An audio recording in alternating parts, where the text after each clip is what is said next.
Hi. இப்போ நம்ம சிம்பிளாக ஒரு தக்காளி ரசம் எப்படி வைக்கலாம் அப்படிங்கிறத பார்க்க போகிறோம். அதுக்கு தேவையானதை நான் கொஞ்சமாக கருவேப்பிலை, வரமிளகாய் 4, கூட கொஞ்சம் கொத்தமல்லி கட் பண்ணி எடுத்து வச்சுருக்கேன். இது கூட இப்போ என்ன பண்ண போகிறோன்னா, ஒரு ஒரு எலுமிச்சை சைஸ், நான் 2 பேர்த்துக்கு செய்கிறதுனால எலுமிச்சை சைஸில் சின்னதாக எடுத்திருக்கேன்.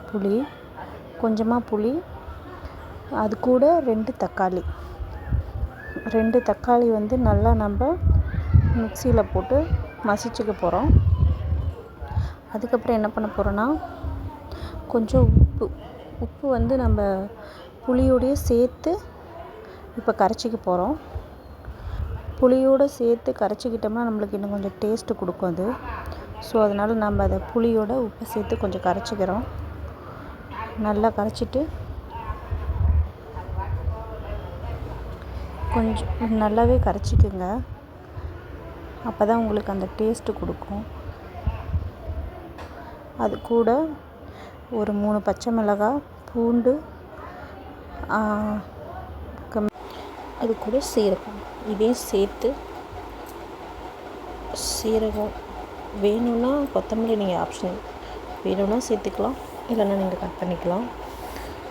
இப்போ இது எல்லாமே நம்ம ஒன்றா சேர்த்து இப்போ இதை நம்ம அரைச்சி எடுத்துக்க போகிறோம்.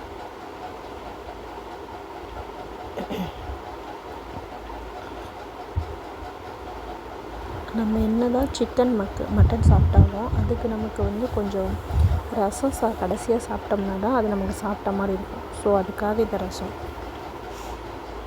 நல்லா ஒன்றும் அரைச்சிக்கோங்க. ரொம்பவும் அரைச்சிக்க வேணாம், தண்ணி விட்டு கண்டிப்பாக அரைக்கக்கூடாது. இதை அரைச்சி எடுத்த கையோடு அதுலேயே நம்ம அந்த 2 தக்காளியும் சேர்த்து அரைச்சிக்கலாம். இந்த மாதிரி பேஸ்ட்டாக அரைச்சி எடுத்துக்கோங்க. இப்போ தாளிக்க ரெடி பண்ணிடலாம்.